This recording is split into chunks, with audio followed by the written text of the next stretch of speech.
Hello, people. Welcome to the third episode of my podcast. और इस बार हमने थोड़ा सा पॉडकास्ट का नाम बदल दिया है. From living conversations, we now call it liminal conversations. More on that later. I want to talk a little bit about our guest today. Our guest today is Dr. Vikram Sahai. He is somebody who I've always looked up to as a mentor, as a friend, philosopher, and guide. He was also my boss at a certain place where I was working. And while we were working together, there was so much I learned from him. So, once in a while in life, you come across people who you may not be regularly in touch with, but they're just there for you when you need them the most. And Dr. Vikram Sahai has been that pillar of support for my life, essentially, personally and professionally, both. I don't remember a time when he was not advising me or mentoring me professionally, and he still does. A little more about him. He's put in 27 years of experience in communication and higher education. He is essentially also an ad man. He's phenomenal at making ads and a phenomenal administrator to top it all of that. And he's a great friend. And if I can get a little personal about this, he's somebody who'll always advise you right, how to get your relationships right, how to get your work right. And I think he's changed paths in life, and now essentially he's become a coach, a life coach. And I think we cannot probably have anybody better than him to essentially life coach us. So a very warm welcome to you, sir. Thank you, Advati, and my goodness, what an introduction. I'm not only flattered, but I'm humbled that I'm a guest in your podcast. And it's just a delight. The pleasure and honor is all ours, sir. Me and my team, of course. And at this podcast, I also want to take the opportunity, sir, today to talk about the two people who always make these podcasts happen so seamlessly well. Aditya Chugh and Gaurav Sati. They both are part of the Social Crab team. And thank you for doing this for us. So going ahead with today's podcast, we had this conversation, Dr. Vikram Sahai and me, and we essentially were confabulating as to what we really want to talk about. And then we came up with a lot of topics. But then I think one thing that we both really agreed upon to talk about in this podcast was surviving or thriving in today's world. And when I say surviving or thriving, we're essentially talking about people like us. Of course, Sir's generation, my generation, the current generation that is getting into corporates. And the term that we like to use, work-life balance.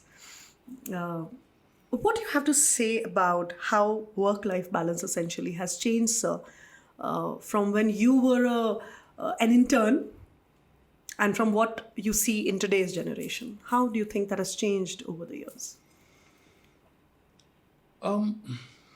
Essentially, work was always work, and work is still work. It's really about the mindset, if you really ask me.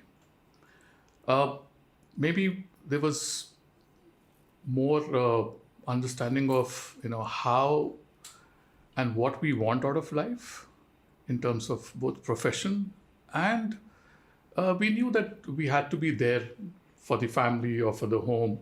But if you had to give in 12 hours, we were there. We actually gave in 12 hours, and there was never anything about that, I need an extra compensation for it, nothing of that sort. The generation always believed that, this particular phase of your life, agar joote ghisne hain, to joote ghisne hain. And we were always told this rule about 1,000 days, that for achieving anything in life, just put in 1,000 days and see how it works. So the 1,000-day theory. Yes, 1,000-day theory. How interesting is that? Why don't you tell our audiences a little more about this? I think this generation would really benefit from hearing about this. I see a lot of, when I coach a lot of Gen Zs and also the Generation Y, I see a lot of checkered careers in their resume. Somebody's left an organization after a year and a half, or is contemplating leaving an organization after a year and a half for better emoluments. And I tell them, why don't you stay in an organization for at least 3 years? That's roughly 1,000 days. The whole idea is that, you do something once, you get to understand what mistakes you've made. And then you do something the second time. And then you realize, I could have done this better. And the third cycle, you're a little bit more matured enough to understand what you could have done better or what it is that you need to do in order to take it to a next level. So my question to you essentially is stemming from what you just explained. You say we should give it 1,000 days. Don't you think there are people out there who probably won't be that patient about waiting 1,000 days, or to be putting in that sort of effort for 1,000 days and then understanding? Do you think everybody has the privilege to, and I'm not talking essentially of Gen Y or Gen Z, I'm talking generally about anybody, could be a 60-year-old as well. Do you think that person would probably have 1,000 days to really invest in something and then decide? Because that's where the surviving, thriving thing really comes in.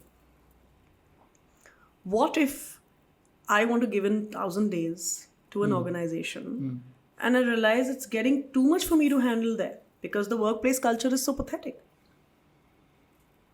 Look, you've identified two different issues.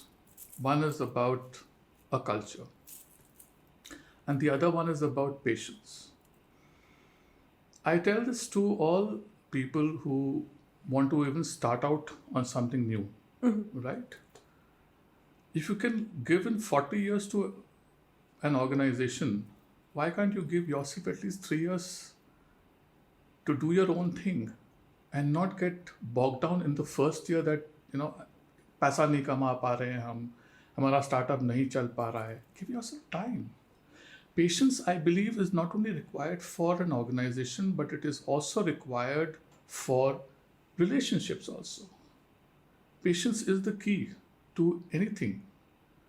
And it is patience that will make you see the bigger picture rather than seeing something which is just maybe, a block away. So that's about patience. Second of all, when it comes to culture, Advati, I've always believed that, a person should look within himself or herself as to what are my values. Nobody has put a gun on your temple. So what if the values are, conflicting with what you just said? The values may conflict, right? So this is what I normally mentor people, that don't just look at a brand name. Also look at what is the culture. I understand it's not easy to find out a culture from outside, but we're living in a world of information technology. See what people are writing. See, there are a lot of websites like the Quora, for example, right? Glassdoor. That's another very popular website. I'm not promoting any websites over here, but why don't you have a look at that? See what is the kind of culture which is there. Go over there incognito, speak to a couple of people, see what really is in it for you. And if the culture at some point of time does not resonate with your own set of values, then yes, the work-life balance can be achieved by moving on and really exploring those organizations which matches with your set of values. So, since now, so over the years, I have become a psychological therapist now. I have to ask you this, sir. We are living in an age of instant gratification. And I'm not essentially talking of a particular generation. No, I'm not. I am talking of all of us, people of my age, maybe even your age. Essentially want to put up something online. And the first thing, we'll keep flipping into it and seeing that कितने likes आए हैं और कितने comments आए हैं और क्या comments आए हैं. And somehow we have attached our, if I can use the word, sanity to the likes and dislikes and comments and oh God and this and that. And In fact, I have to tell you this, sir. I have immense respect for people and influencers who have, I think they're doing a great job. So,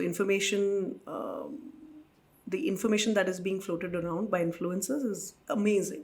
There are things you get to know about Dehradun now, which I normally wouldn't get to know like this. But now I get to know it because I'm following certain pages on Instagram of Dehradun. And I find that I'm able to really figure out कि मेरे शहर में हो क्या रहा है. But if I look at the flip side of it, and like what you were saying, if we are living in an age of instant gratification, not everybody is doing something meaningful on social media. And which is where the surviving, thriving thing comes in. There are people who are thriving on social media, but then there are people who are just there to find that gratification,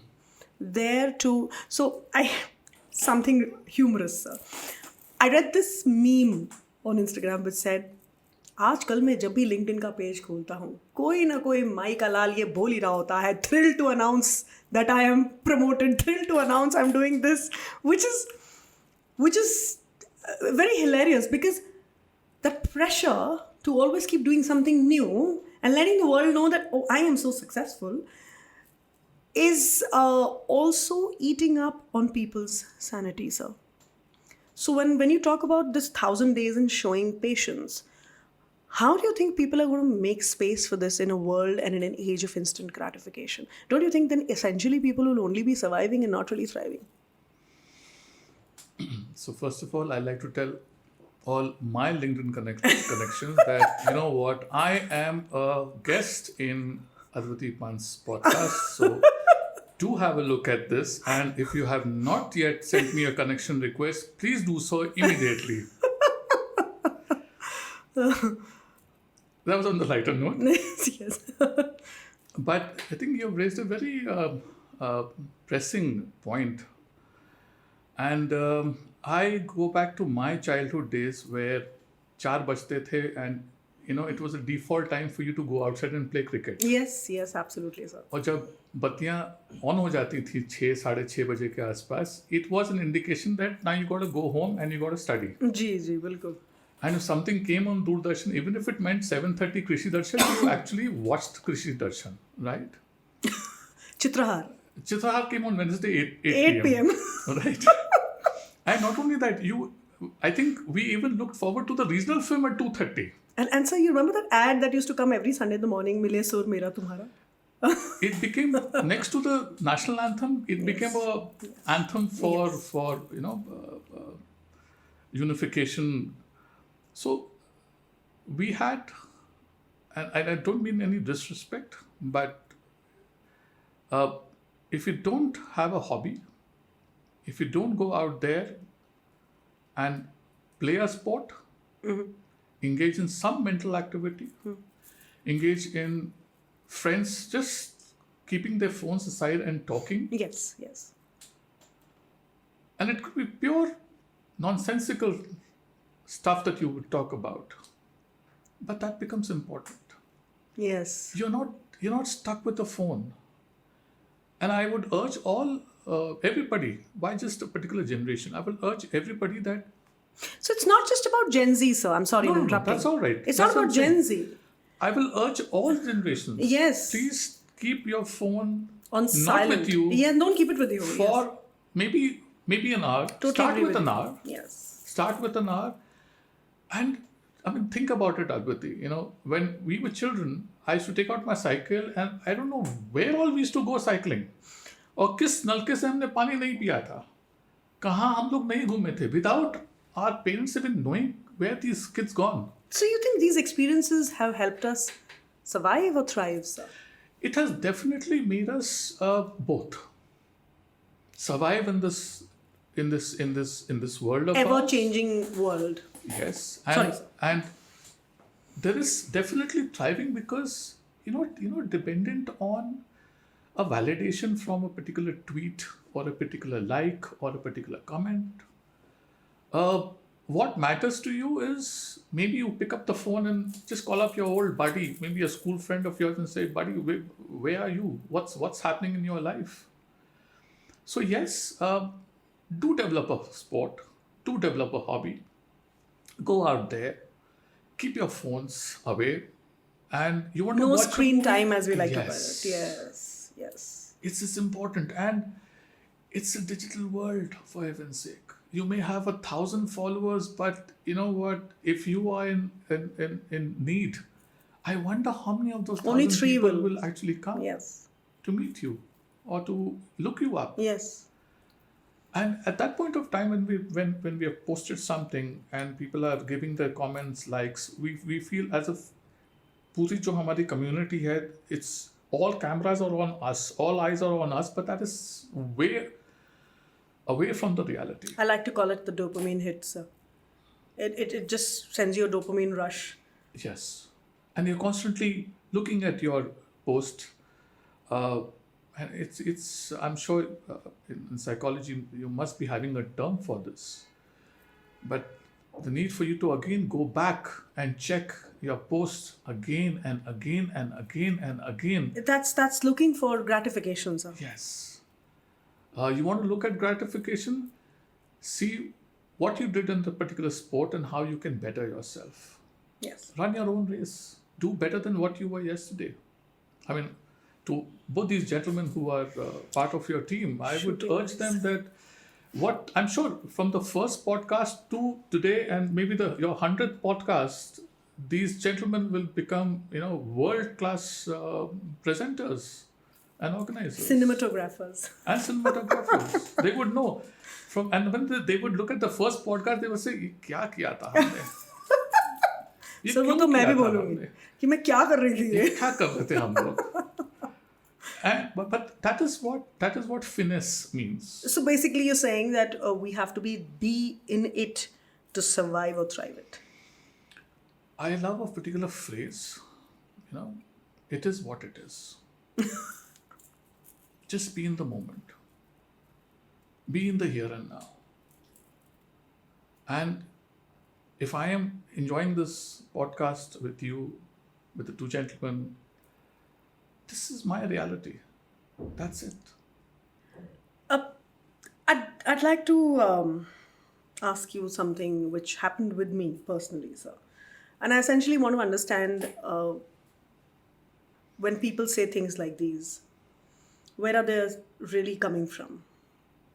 Are they coming from a perspective of surviving or thriving in today's world? Because I think, of course, this is an age of instant gratification, but this is also an age of immense pressure, sir. I think when we were younger or when we were in that phase where we were just starting out our careers, we definitely we would always blur the lines between work and life balance. But we would do that out of our own will. We would want to do better, so we would do it. These days, it's the other way around. I find so many posts on social media now where the current generation is essentially putting up posts and saying that, oh, my boss asked me to stay put extra without giving me any extra compensation for this, and I would not like to do this. Now, the two perspectives. One is, of course, I feel good that, oh my God, wow, there are people who are actually voicing it out. And leaders and bosses in organizations essentially have to take care of all this now. And the other perspective to this is, two sides of the same coin, is that I think when we do something like this, when we are trying to find a way out where we are not being pressurized, where we are always wanting to be in an environment where we are not being pressurized for anything, we probably won't be that well equipped to handle pressures, the actual pressures of life, which may not be a boss or which may not be a friend, but the actual pressures of life. So my question to you, sir, I remember I was working and I had this one colleague of mine and we discussed this also, I remember. And she had some differences with the organization. And I would always tell her, I said, leave, yeah. Why aren't you quitting? And she would always say, and then she turned around and once and said something to me, which I think was extremely personal. And she said, Advati, you don't have to pay your bills because you come from a privileged family. Now that point of time, I felt very offended. But then today, in retrospect, when I look back, so one of the biggest banes of becoming a therapist is that you essentially understand everybody. You want to understand people rather than getting back at them. So this has become, so now in retrospect, now I go back and when I tried to understand what she was really trying to say was that, listen, Advati, you're thriving because you really don't have to struggle to pay your bills. That's what she was trying to say. But I can't afford to do that. No, that's what she was trying to say. What do you have to say about this, sir? When people are trying to survive to an extent where they're ready to take any kind of, if I can use the word shit, from anyone to pay bills and to survive.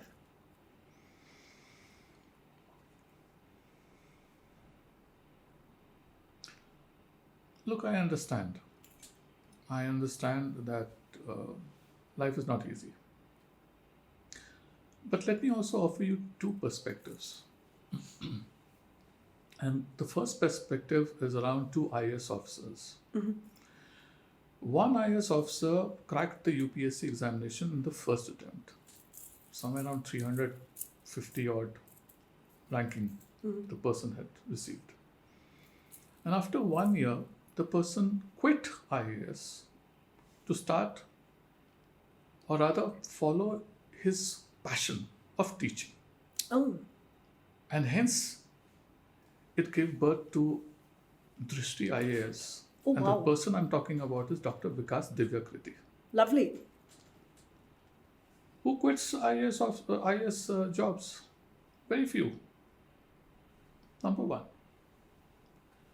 Number two, another IAS officer who was posted, I believe, in Bihar. And for good 2 years, the person's family, especially the females, were exploited, sexually exploited by a member of a politician, I would say. For 2 years, my question is, what made him stay in the job and endure such pain? And I'm sure he must be seeing a lot of pain. Why didn't that person quit? On one hand, you have person who moved on, and the other person who stayed on. That's what we call trying to survive, no, sir? So one did move on to thrive. The other one was surviving. So again, the question of values come. What is your own values?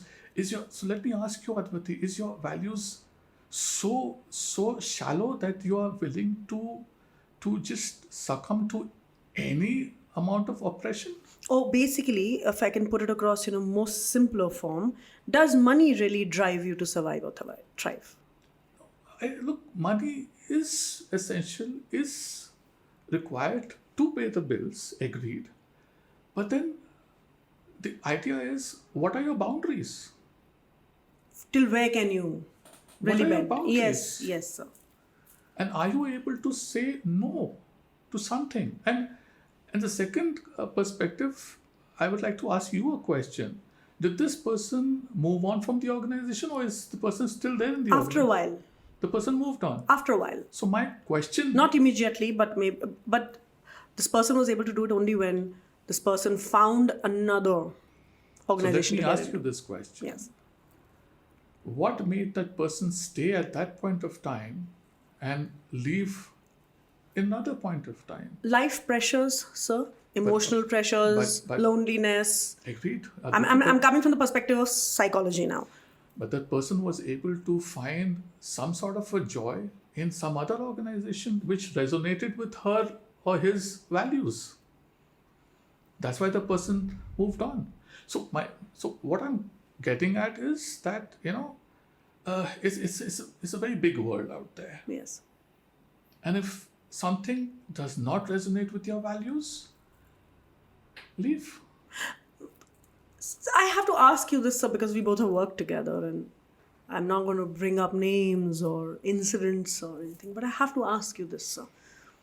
It has been a very, on one or more maybe, rare occasion, when I've found people, irrespective of whether they are from a privileged background or not, I've seen people come from extremely humble backgrounds, and yet somehow this surviving or thriving concept, And even if I have to link it to a job, paying bills or money or looking after the family, and hence I will do anything to do it, why does it blur the lines for some people when it comes to their integrity? People are ready to actually just compromise on their integrity because they need the job, they need to pay bills, they need to look after their family, they need the job because they need to pay off a loan, they need this.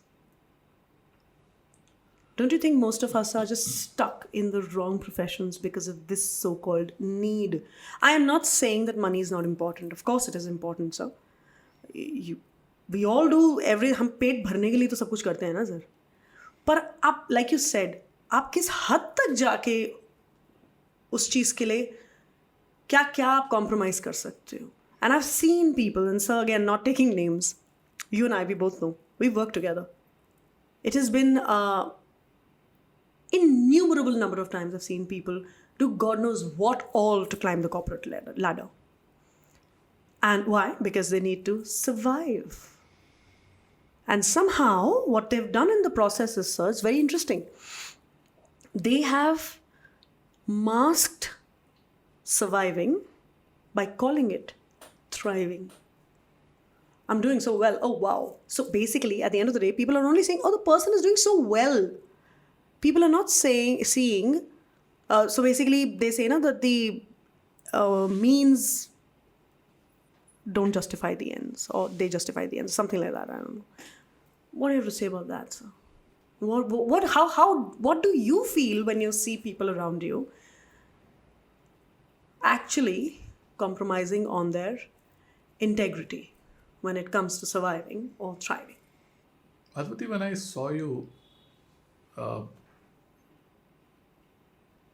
come for the interview in the place where we had served together, what do you think I looked at you as your candidature? So let's not talk about that. So let me share what I saw. I saw an attitude. Yes. I saw an attitude which was positive. I had something in my mind regarding the kind of person who would fit in this particular role. And you coming from an army background, it just endorsed a lot of qualities which otherwise I would have explored in that particular person. So when people ask, what do you look for in a person? And I'm coming to your question. I always say that, while one can look at skills, knowledge, which is nice, but also look at the attitude. And within the attitude, there's a beautiful value which is essentially integrity. Yes. If you're using the word integrity, then you can't use it loosely. And I've always believed integrity is something either you have or you don't have. I believe so that integrity is doing the right thing when nobody's watching. Nobody's watching. So when nobody is watching, and yet you know that others are watching you, and you need to conform to a certain behavior, then you're compromising your own integrity. हाँ मतलब सब देख रहे तो हम अच्छे हैं, वैसे कोई नहीं देख रहा तो हम कुछ भी करें हम. Then you are appeasing and seeking validation from people who, beyond the gates of an organization, may mean nothing to you. So ask yourself, or those people, what is it that I seek from this organization? And then it's not really about, look, this is a crutch upon which you are basing your rationale that, what, I need to pay my bills, so सब चलता है. हाँ मतलब मैं कुछ भी करूँ because I need to pay my bills. I need to pay off a loan. I need to do this. I need to do that. I need to go up the corporate ladder because I want to... Ambition, integrity, on surviving or thriving. There's nothing wrong with ambition. Understand also what is my value system that will give space for it to grow, right? And then am I able to conform to a certain values that an organization is offering to me? it becomes important. Um, but then it's also your own personal call. So at the end of the day, when I see people crib that I've been working 18 hours or 12 hours, or somebody says I don't want to look at my wife's face or something of that sort, then it's also important for you to realize that uh, how much of yourself do you want to sacrifice in order to gain what you want. At the end of the day, integrity is But isn't that thing, that gauge that we're talking about, how much are you willing to compromise? I won't call it sacrifice, sir. I'll call it compromise. How much are you willing to compromise to get what you want? well, look, you have all sorts of people. You have all sorts of people. You have all sorts of people who have got different aspirations in life. If that is what brings them some sort of existential happiness, then so be it. Who am I to judge? Don't you think so that essentially puts people in a survival mode and not a thriving mode? Maybe for them they are thriving. Like I said, they mask it. Again, I'll go back to our conversation about likes and comments. They mask it. They're looking at likes and comments. They're looking at how many people are looking at my designation. I have become a chief commercial officer, I've become a chief executive officer, and it will come at a certain price. So I have to say this in this podcast, and I have shared this with you in earlier. I've had bosses who actually differentiated on the fact that, they've actually had a soft corner for women employees who were better looking than I was in terms of just looks. And their work was not half as good as mine. I think that is so wrong. And that person came from a privileged background. I can quote so many examples of myself, which I am allowed to do. I'm again not taking any names. All I'm saying is, sir, that people in the garb of thriving or wanting to do well, in the garb of ambition, are willing to just let go of, or probably in the garb of paying bills, and probably can get around and get personal with somebody like me. Even though I'm from a privileged background, you are from a privileged background, I don't think we leave any stone unturned in actually putting in our best at what we do.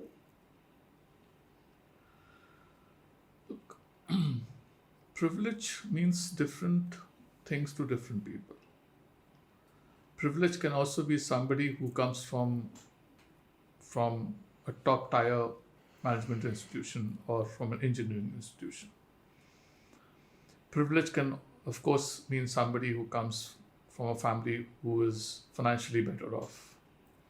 Privilege can also mean somebody who's physically healthy or physically has got better features, right?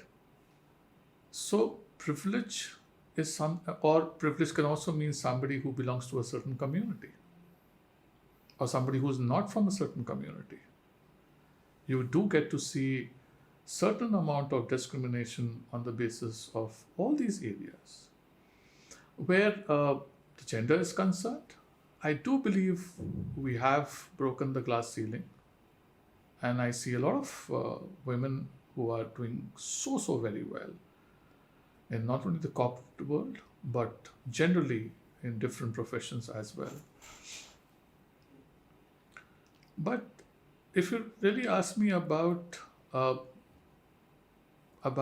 people taking advantage of that privilege, it's really about your boundaries. Essentially, integrity.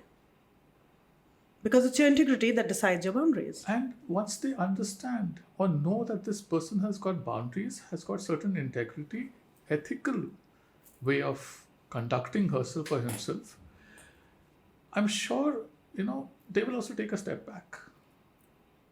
They're also teasing you. Will this person succumb or not? Oh, yes, sir. That happens all the time. The devil always comes to. But you know, if you are able to say a no, for example, Not a at this very- cost, a not very- at this price. Yes, Yes. and a very emphatic no, then it sends the message very clear. So, I want to one last question, sir, Sure. and then we're going to wrap this up. So, do you think that integrity and boundaries are important to survive or to thrive? Either of them. And do you think that without them or with them can we survive or thrive? Look, when you talk about thriving, it basically means there's a certain purpose that you have in life, Yes. and there's inherent joy that you feel in your heart. Yes. Yes. Surviving robs a person of both, Yes. or it could be an either-or situation. But thriving is something which will give you a certain amount of Joy. joy about your own existence. Contentment, and for that, yes. if you would have to say no to somebody, say no to somebody, and it's perfectly fine. One of my reels goes on learning how to say no. I'd like to bring this podcast to an end, sir. It's been such an honor and such a privilege speaking with you, sir. And always such a pleasure, actually. The conversations with you are truly liminal, where we, unlearn and learn. You are somebody who can make somebody unlearn and then learn again. And that is such a wonderful feeling, and so much always to understand and learn from you, sir. Thank you, and I love this word liminal. I had to look up the meaning, I'll be very honest.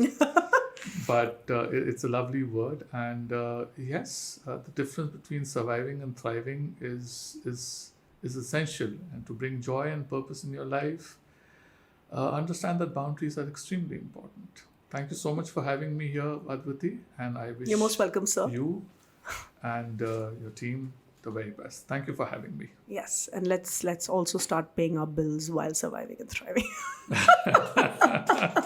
Thank you so much, sir. Thank you.